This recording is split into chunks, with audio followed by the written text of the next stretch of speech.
Hello and welcome to another episode of the FemiNinja Project. And thank you so much for tuning in. I really appreciate it. And as always, I have a fantastic guest for us today. And this one is really pretty special because she's got a lot going on.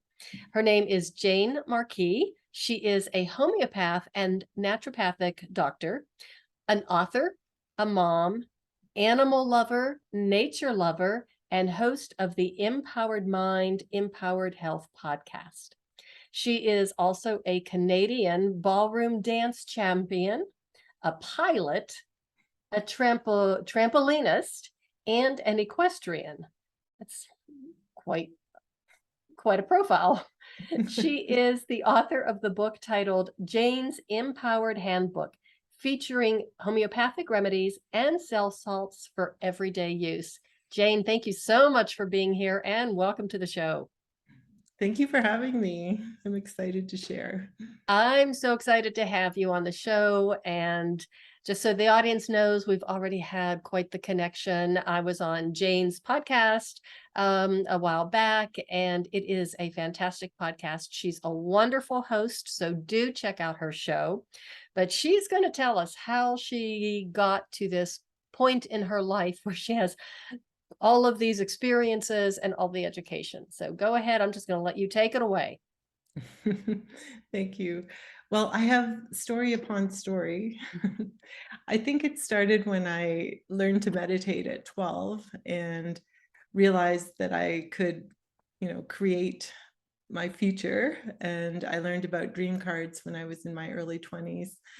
And I went to university not at all for what I thought I would, but it set me up.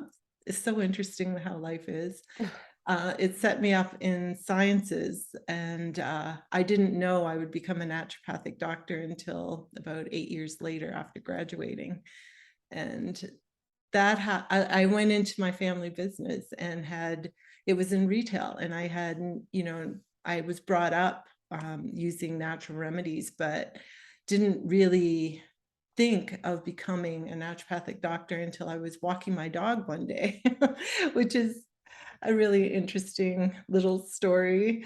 When you're in your I was passionate about retail. It was fun. It was fashion. It was interesting. But when you're not following your dream, it slowly becomes more difficult, right? Mm-hmm. And I had just read a book called The Law of One, and I'd always been very interested in, spiritual outcomes or interests. And I always ask, why am I here? And, with meditation, I read Bruce Lipton at a young age. And so I decided that I would ask the universe very intentionally what I should be doing in life and why am I here? So I got down on my hands and knees and tuned into my heart and sent out this thought form, asking the question, what should I be doing with my life? And then I let it go. And a few days later, I was walking my dog and I just got this it wasn't my own thought. And I don't know if you've experienced this, where just words come into your mind, and it Mm-hmm. was, you should be a doctor. And I was blown away because I had never even considered it, and especially not allopathic medicine. But I'd always coach people on natural medicine, and my mom brought us up very with natural medicine. And so I just went and Googled, you know, I forget what I Googled, like some doctor something. But the Canadian College of Naturopathic Medicine came up, and I read their philosophy. I read, Mm. all about it, and I had goosebumps. And I think I was enrolled within 6 weeks and going to Wow. school to become a naturopath. Yeah. So my life changed dramatically. Did it surprise the people around you when you just said, "Hey, guess what? This is what I'm going to do," and you had to leave your family business, and, I mean, I'm Yeah. sure they were supportive about that, but were they sidelined? Were they surprised?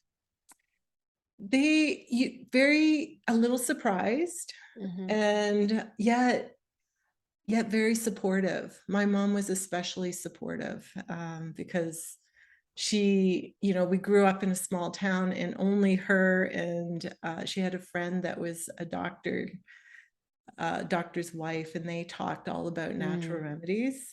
So she was, yeah, it was surreal how easily it happened when it should have been very difficult. So that, I think that's always a sign that you're on the right Mm-hmm. path, Mm-hmm. when doors kind of just open for you when you've decided on something. So it happened fairly easily. That's a really good point. So you mentioned Bruce Lipton, and I saw that on your bio on your website. And tell us a little bit more about that, because the book that you read was The Biology of Belief, and I found that really fascinating because, of course, I understand what we believe is what we become. So if you could talk about that a little bit, I would love that. Yeah, and it's one of the reasons I fell in love with homeopathy, because homeopathy is one of the few medicines that takes our mindset and our, the thoughts that are consuming us into Mm-hmm. consideration when we choose a remedy. So yeah, as I became a naturopath, I always had this philosophy that our beliefs have a lot to do with our health. So if Mm-hmm. we're in, Bruce Lipton talks about it, if you have a state of stress that's going on quite often, you're sending neurotransmitters Mm-hmm. into the body that eventually cause disease. Mm-hmm. and and I believe we have a spiritual, like an energetic body as well, that's also affected. And so, all three, body, mind, and spirit, are important if true healing is going to happen. And so I didn't even know what homeopathy was when I went to become a naturopathic doctor, but it is one of the things that we study. Mm-hmm. And I instantly fell in love with it because it included all these mind symptoms, that Mm-hmm. someone could be experiencing. And it had to be part of the case in order to truly heal, and find a remedy that matched the person's And situation. Yeah. interesting that you're finding a remedy to help support the body's natural function rather than, oh gosh, you have these mind issues, you must be depressed. Here, take these pills. Right. And it's Yeah. so empowering to not have to, depend on medications that might have um, side effects or adverse reactions or that type of thing. So with the remedies that you choose, do you have any adverse reactions, or is there any risk with what you choose for each individual client that you're working with or patient? No, no, there's no adverse reaction, and usually, like, no obvious reaction to Mm-hmm. medications that someone is on. The Mm-hmm. worst that can happen is that you don't match the remedy to the individual, and then Mm-hmm. nothing happens. Mm-hmm. So it has to be, that's part of the art of being Mm-hmm. a homeopath, is taking a case and including these mental, emotional, physical symptoms, and treating the individual and exactly how they experience whatever they're going through. Because one person could experience a flu completely different from Mm-hmm. another person, even though it could be exactly the same strain of flu. A sore throat feels different to each of us. And so that's the beauty of homeopathy. It's very individual. So now with the homeopathy and the naturopath, does that go together? Is it always go together? Because, I know that you say them like, two different entities, but because I know there are some homeopaths who are not naturopathic physicians as well. So could you Yeah. just give us a little bit more clarification for some of the people who might, not really understand the difference between the two? Yeah. In Canada, there's a degree to Mm-hmm. become a naturopathic doctor, and you study for 4 years. It includes all the sciences and like physiology, biology, Mm-hmm. that you would take to become a doctor, and pathology. So you Mm-hmm. understand how the human body works, what pathologies there are, but then you use a number, or you take a number of modalities, natural modalities to heal. Mhm. people, and one of them is homeopathy, the Mm. one that I became so passionate about. But you learn botanical medicine, Mhm. uh, nutraceuticals like vitamin therapy, Mhm. botanicals, Mhm. acupuncture, Chinese medicine. So all these different modalities, you learn a bit of each. Mhm. And some doctors treat using, bits of each of those. Mhm. And I just chose to become an expert in homeopathy. So I went and got my homeopathic degree after my naturopathic degree. Excellent. Thank you for that. That explains it and clarifies it. But I find it so fascinating that in 4 years' time, you're exposed to all of those different modalities Yeah, as you're it's a learning heavy all of load. that. Yeah, it's Yeah. quite the heavy load. Yeah, Yeah. and I think that people don't understand that the naturopathic physician actually goes through the same type of medical program, medical school as a medical doctor, the allopathic MD. Yeah, yeah, it's very rigorous and Hmm. thorough. It Hmm. was challenging. And so I didn't tell you that I chose to become a naturopathic doctor. I had to get a few more sciences. So I went to a prep program. And Hmm. in that time, I got pregnant with twins, Okay. just as I became Canadian Dance Champion. Oh, And oh, gee. so my life just turned, like it just a whole new chapter opened up. Hmm. Yeah. So no, kind of put a little bit of a crimp on your style as a ballroom dance champ. Yeah, I sure did. But how did that But impact your interest in what you were doing as far as becoming involved in the human body and the healing arts and the art of healing? yeah, it's interesting how I believe we section out our lives before we come. And in hindsight, I can't get over the perfection. Mhm. Like having twins like I love dancing and it was a passion of mine. I probably, would have given up having children altogether, except I told the universe, okay, I'm ready to have children. Well, it looks So like the universe listened. right, so I got twins, but it cut the tie from dancing and sent me into this whole world of naturopathic medicine and learning, so that I was really honed in on that, Mhm. like it became a really important part of my life. And raising twins at the same time was probably all I could manage. Yeah, that sounds like a pretty heavy load. Yeah. So you got your degree in Canada. Obviously, you're Canadian, Yeah. but now you're in the United States. Yeah. Now I'm in Montana. And how was that transition for you personally as well as professionally? Because I'm sure that there are different requirements in the States than that you might have in Canada. Yeah, it was easy to move my naturopathic degree from Ontario to Montana. Hmm. And in that degree, I also have my homeopathic. So Hmm. it was fairly seamless and easy. Oh, wow. Congratulations. I'm happy to hear that. And I'm even quite surprised because Yeah. we don't do things easily sometimes in the United States. We make a lot of things pretty challenging. So I'm glad to hear that. Yeah, yeah, it was pretty easy.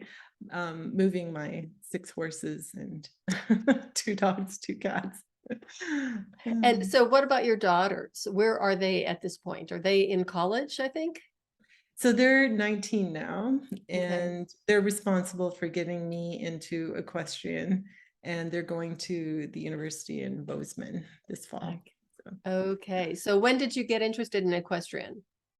when they were about 8 years old, they went to camp, Hmm. and as a child, I find this fascinating too, because I, as a child, read probably 50 horse books. I had posters up all over my room about horses. And my mom had a horse, but we had no coaching, no training. It would take us an hour to get a saddle on and a bridle on. And then this horse would scrape us off the shed roof.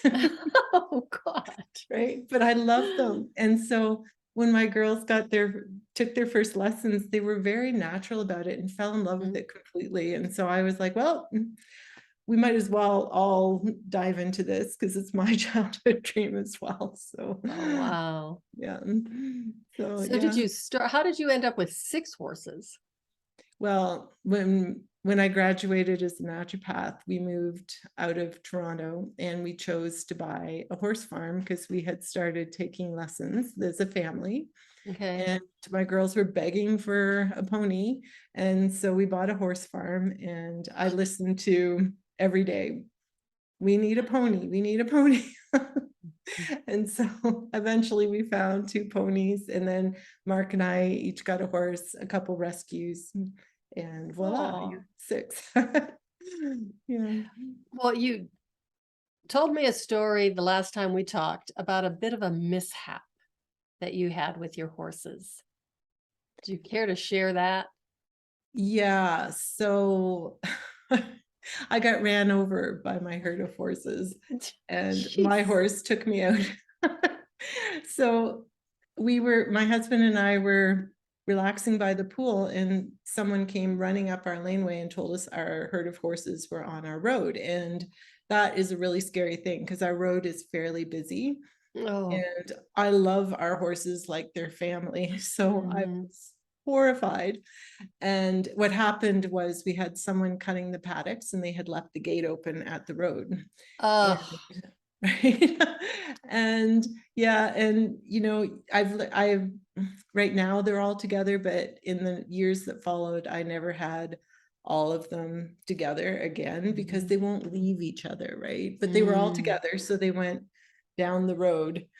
And by the time I got out there, there was probably a mile long lineup of cars Oh, that were jeez. and the horses were in the middle of the road.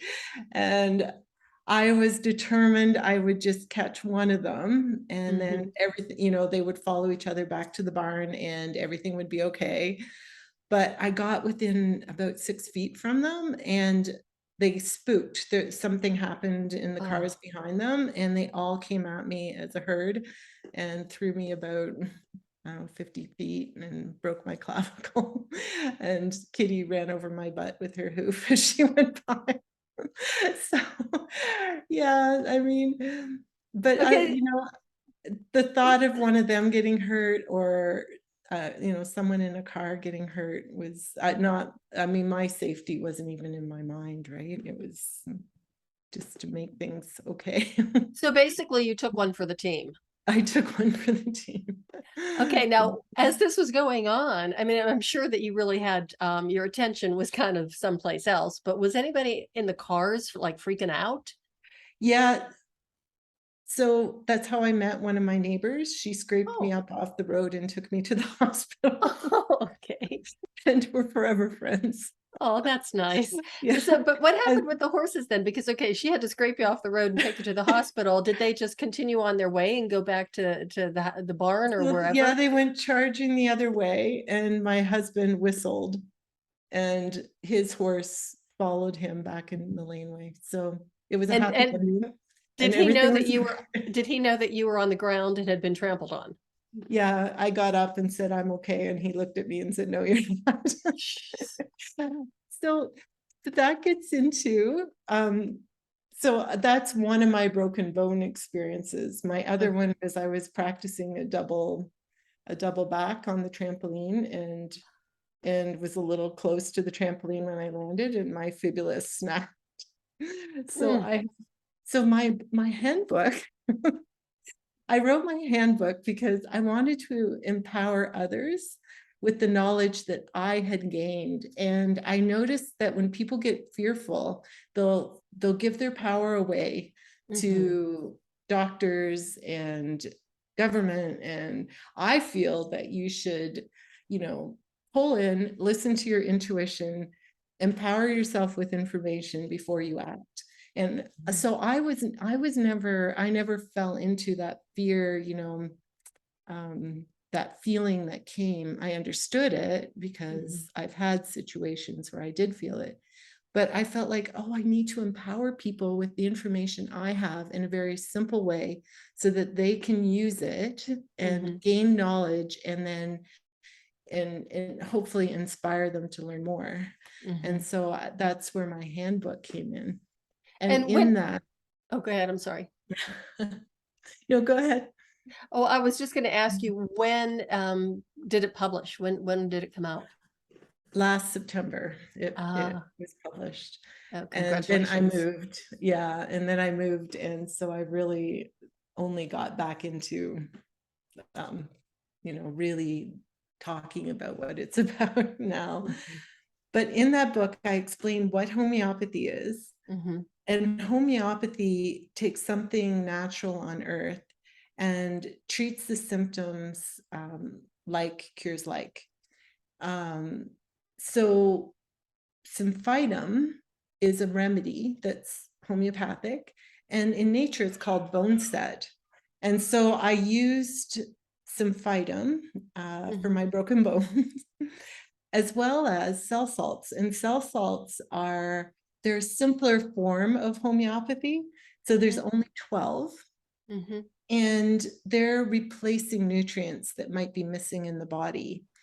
Chisler developed that system, and what he did was look at human cells. That's why they're Mhm. called cell salts. And they're salts Mhm. because they're a combination of two nutrients.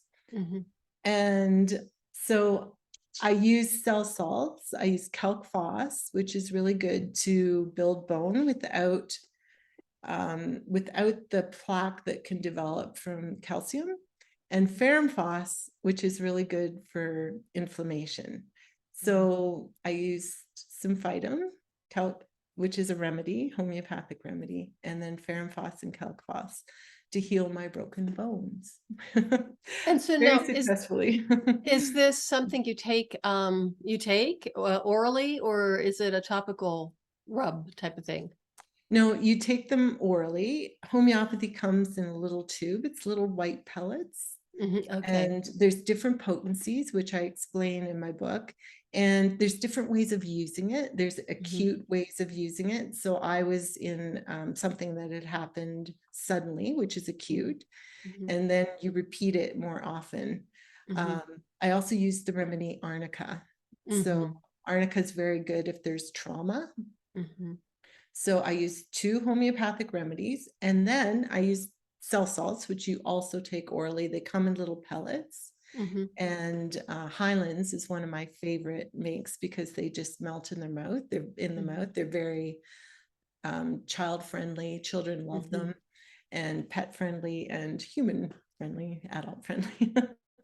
Pet But friendly. in this case, I would take calc phos because calcium repairs bone, and Mhm. it's combined with phosphoricum, so it's very easily absorbed by the Mhm. body. And then ferrum phos is ferrum, iron, phosphoricum, Okay. Mhm. and it really helps with inflammation. So yeah, that combination. And so in my book, I find that homeopathy and cell salts are a bit of a mystery to people. Like they might know, oh, maybe I should try arnica, but then Mhm. how often do I use it? Mhm. When do I use it? What potency do I use? Right. So I really wanted to take some of that mystery out and Mhm. explain in layman's terms how do you use it. So I use Mhm. like red is I use a color code. So red is red alert. And it's what happened to me when I broke a bone. So you Mhm. take arnica, you know, several for an hour, for 3 hours, and then you start to spread it apart as you're Mhm. feeling better, and maybe end up taking 3 doses 3 times a day for a few Mhm. days, and then once a day for a few more days. Mhm. And then the cell salts in an acute situation, you would take 3 of each, every hour when you're really hurting, and then Mhm. you back off and take less over time. So I explain that in Mhm. my book. So I'm just curious, with either one of the breaks that you had, the clavicle and the fibula, did you have to have it set, or did you just know intuitively that the break was still aligned, that it wasn't, Yeah, my fibula was a Mhm. fracture that didn't need to be set. It Okay. was just hairline fracture. And Mhm. but my clavicle, the problem with the clavicle is they can't set it. They have to put a pin in. Yeah. So I chose just to leave it. Mhm. It's no longer symmetrical. Let's put it that way. Yeah, well, I could I show you. understand. Yeah, I've got a lot of asymmetry. I had a little bit of, I think it was kind of like a dislocation, but very, very minor, like stage one. But yeah, Yeah. that was a bad day at the dojo, but we won't go into that. But yeah, I mean, I think it's some of those asymmetries and those imperfections that actually make us more interesting. Right? That's how I Yeah. had to look at it. But you really didn't need that to be more interesting because you're so interesting as it is. I want to go back to the trampoline.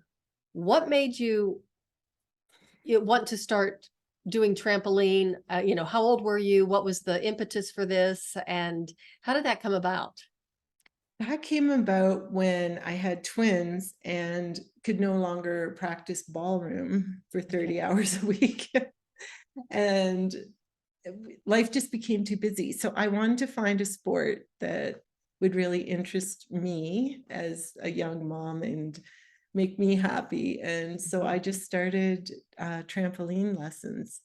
I think it started when my girls took up circus, to be honest. And Okay, that I makes I could sense. take circus with them, and I Mhm. started my first lessons there. And then I found a club that would teach adults. And Oh. yeah, so I would took up trampoline. It's so good for you, by the way. Any Except for that little fibula thing. yeah, maybe not, don't try the double back. Yeah, don't worry. But rebounding in general will Mhm. really is good to flush lymph, Mhm. and it works every tiny muscle in your body. Yeah, Yeah, several years ago, I actually bought myself one of those little mini tramps, to put yeah, down here in the girl cave. The ceilings are a little bit low, but I wasn't jumping that high.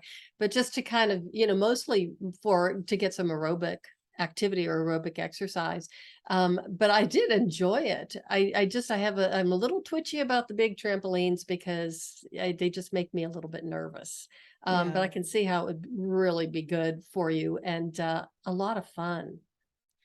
Really fun. Like a backyard trampoline is very hard.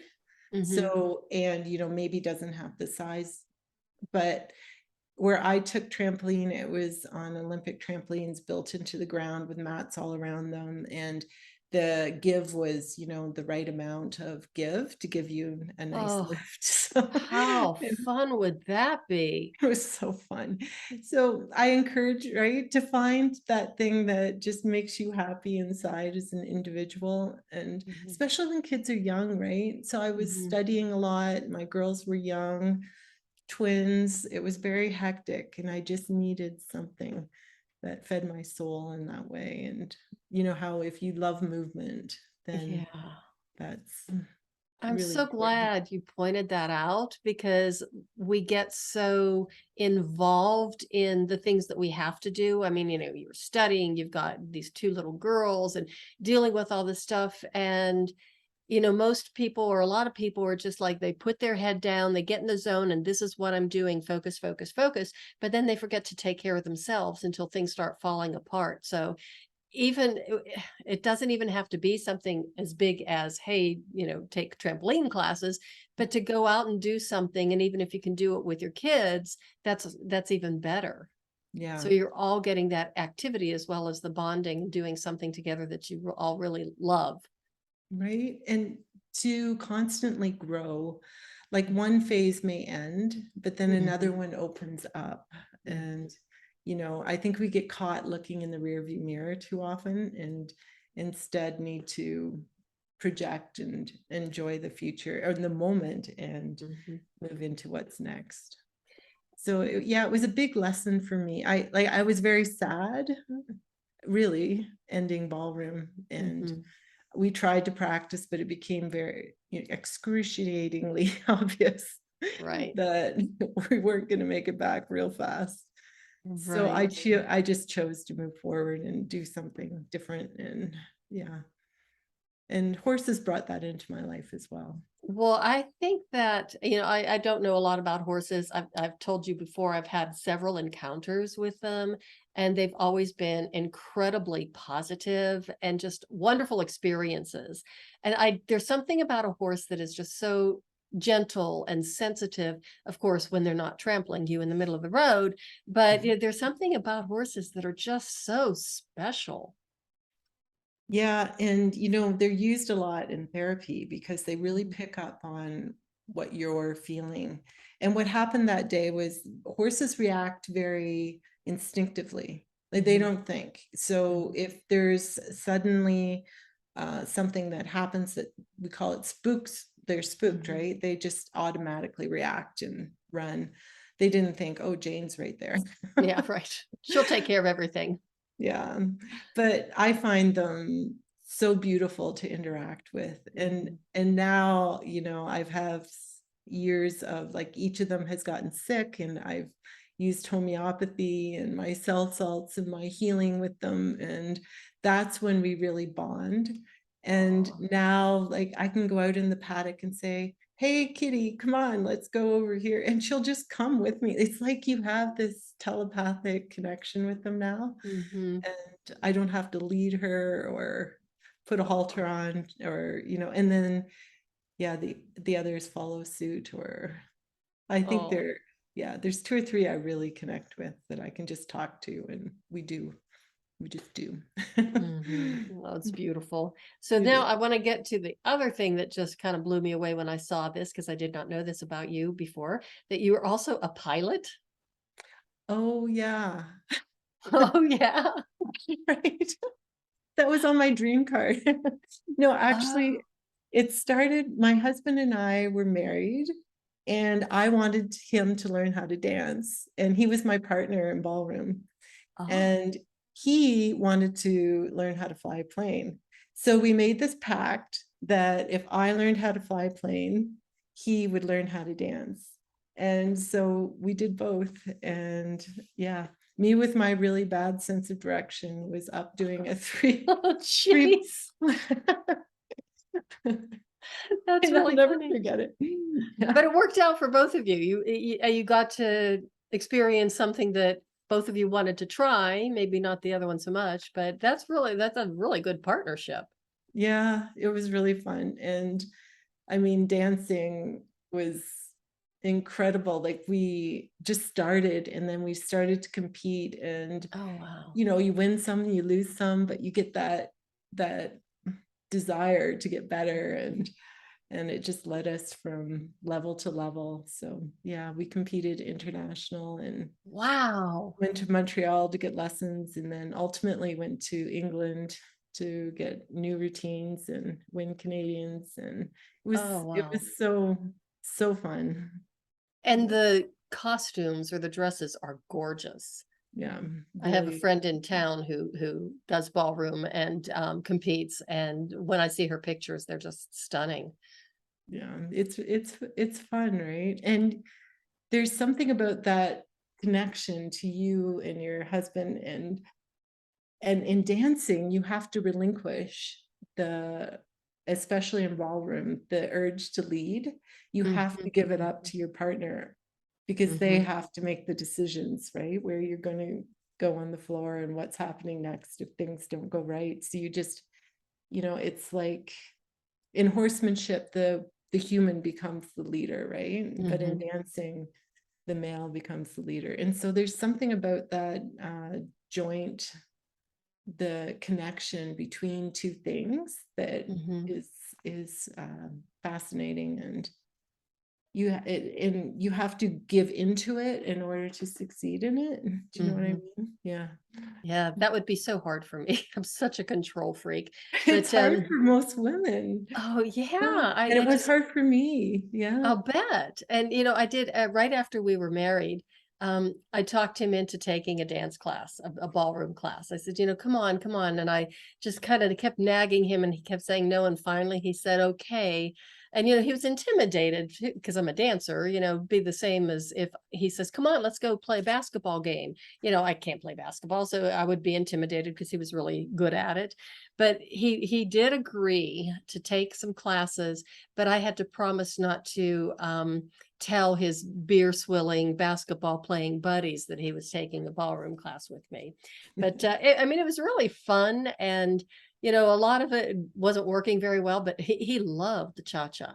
He just loved that. And it was really fun. And it was a great experience. We didn't pursue it past just that like 6 or 8 week course, but I really tipped my hat to him for even saying, okay, I'll try it. Yeah. Well, we did the 6 or 8 week course and got through that barely. And then somehow, it's so it's a little not easy. No, it's a strain on your relationship. It's funny, my youngest sister, when she was getting married, and she and her husband to be they were taking dance lessons, so they could have a really nice dance, a wedding dance or whatever. And the funny part was that my brother-in-law, future brother-in-law, was actually living with another sister with her family, and my sister who was getting married was living with my parents. And the funny part was, my sister would say she loved it when they would come home from their dance classes because they would listen to, the groom to be just complaining about how terrible Alyssa was. And, vice versa. Alyssa would be telling my parents how terrible, he was. And it was the fights after the dance classes that just really they would talk about, was the talk of the town. Well, Mark and I, my husband and I, didn't know how we would work out our problems without dancing, because when you would have these fights dancing, and then afterwards it was all, you had let it all out, and then it was okay. Everything was good afterwards. Oh, jeez. So I'm just saying, everything comes with struggle, and and it's never easy to learn any new sport, right? Well, that's interesting. Yeah. It's the same thing with martial arts because, as a ballet dancer, I never did any partnering. Again, I don't work well with people sometimes, in that capacity. But in martial arts, you really have to learn how to work with another partner. And it's the same thing. It's a different kind of communication. Otherwise, something can go terribly wrong. So that was really interesting because I wasn't working, of course, with my husband. I was working with a variety of different men. Right? And wow. Yeah, you ought to try that next, give that a try sometime in the future. Okay. But if you're willing to talk about something else that you're trying now that's different, and I can take the credit for getting you started on that. There's another dance form that you're Right? Because I came to Montana and now I can't do trampoline. So we were talking, and we both have a dance background and very similar interests. And you're taking pole dancing. So you said, Jayne, you should take pole dancing. And I'm like, I don't think there's going to be pole dancing in Bozeman, Montana. So I watched, I don't know if you've seen the Netflix series. One night I watched it, my husband's sleeping, on pole dancing. And I'm like, that's it. I'm going to see if there's a pole dance class in Bozeman. And there was. So the next day, I'm riding with my neighbor, Molly, who's 81. She rode up on her horse to say hello when we first moved, and we ride together. She's such an inspiration. And I say to Molly, I'm going to pole dancing class tomorrow, Saturday. Would you like to come? And Molly, who says yes to everything and is like so inspirational, says absolutely. So we've been to 2 pole dancing classes so far. I love that. Right? It just makes you happy inside, doesn't it? And it does make you happy inside. And it's also really empowering in a way that I really hadn't expected when I started doing it. Of course, I wasn't going to stick with it, but now it's been 6 years, Really? 8 years. Yeah. I don't remember. I'd have to sit back and do the math.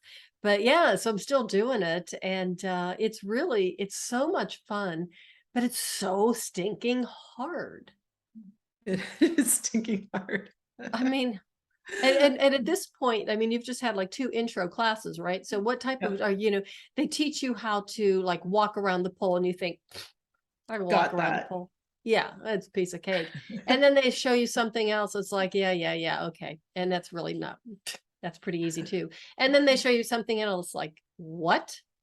How in the world do you do that? So it's really fun. I'm so excited that you're doing it. Yeah.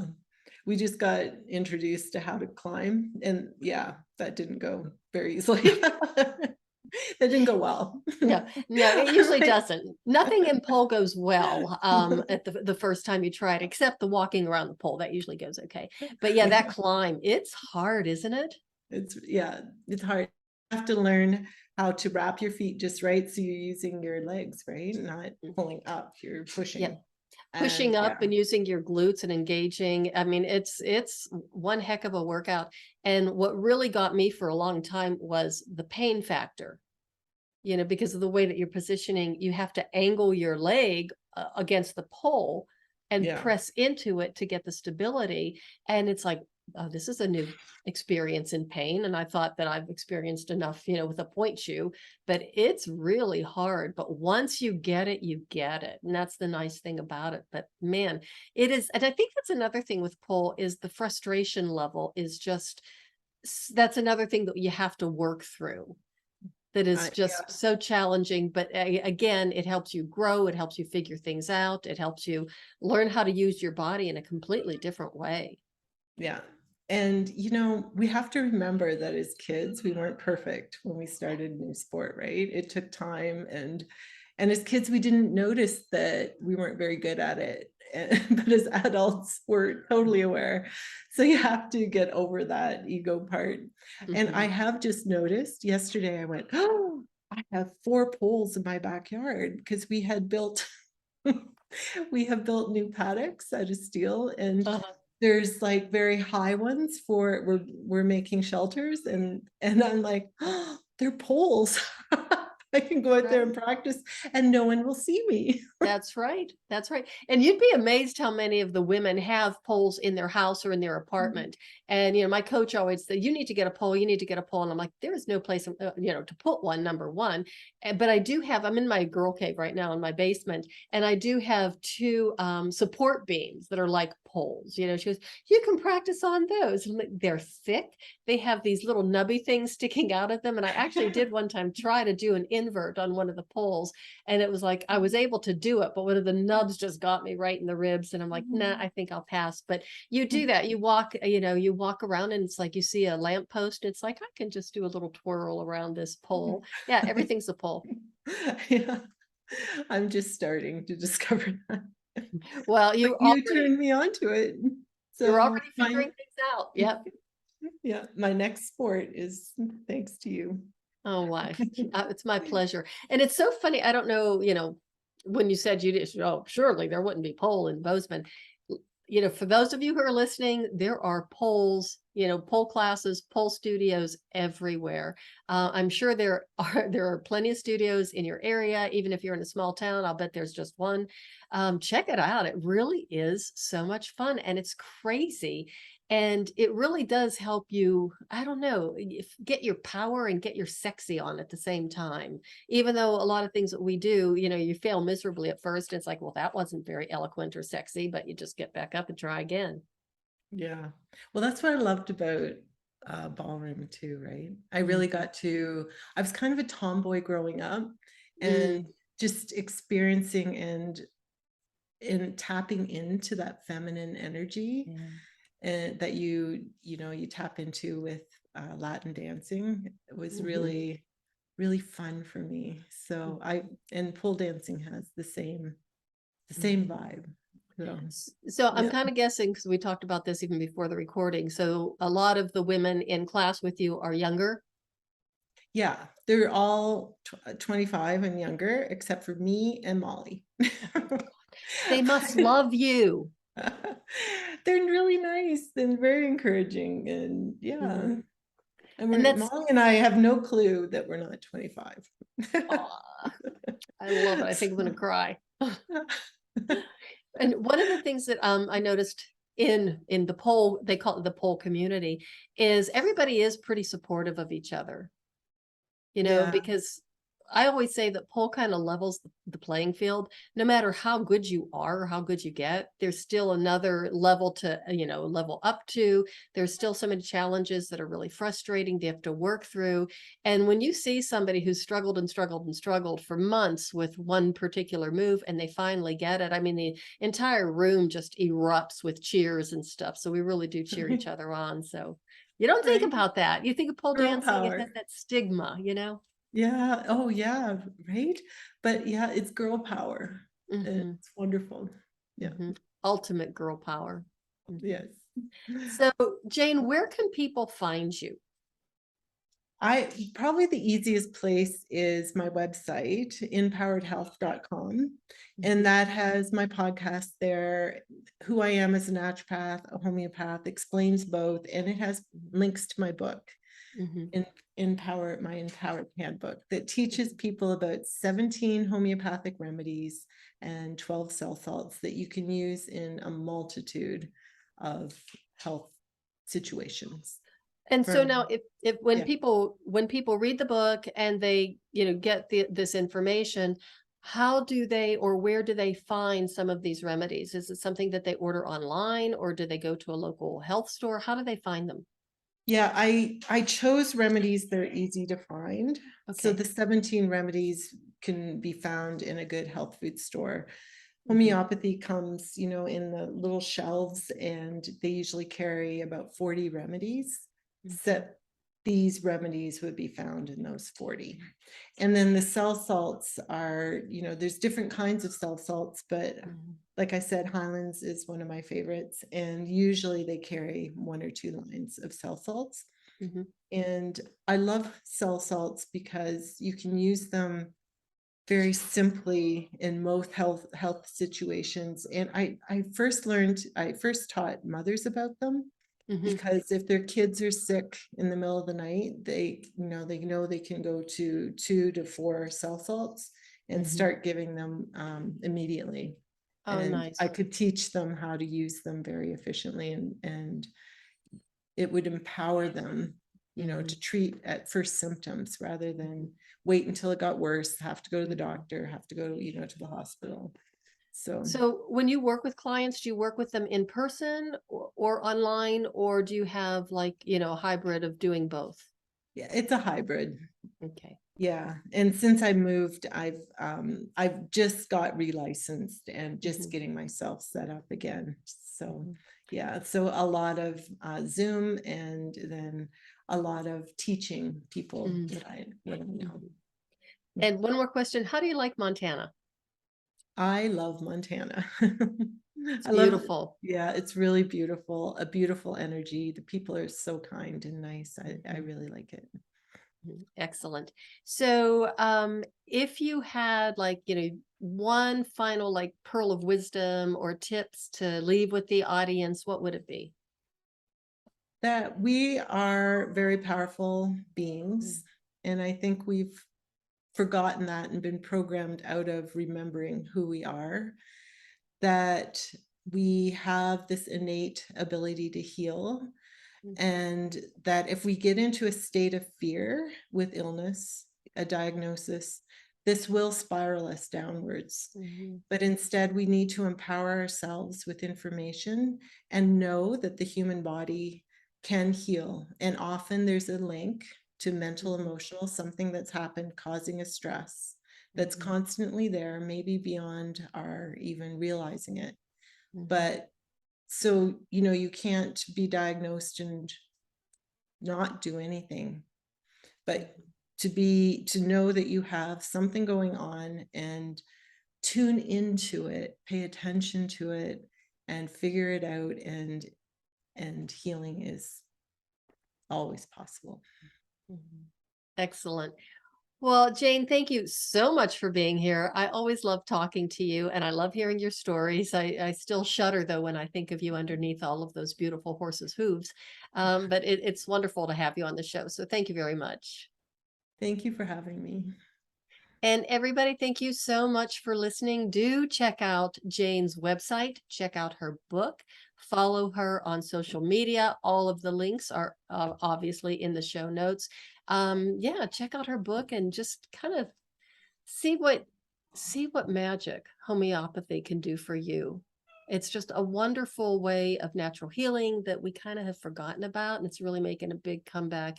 And it's just so empowering to be able to have that kind of knowledge and to be able to heal yourself, because the body has a natural ability to heal. And that is the way of the FemiNinja.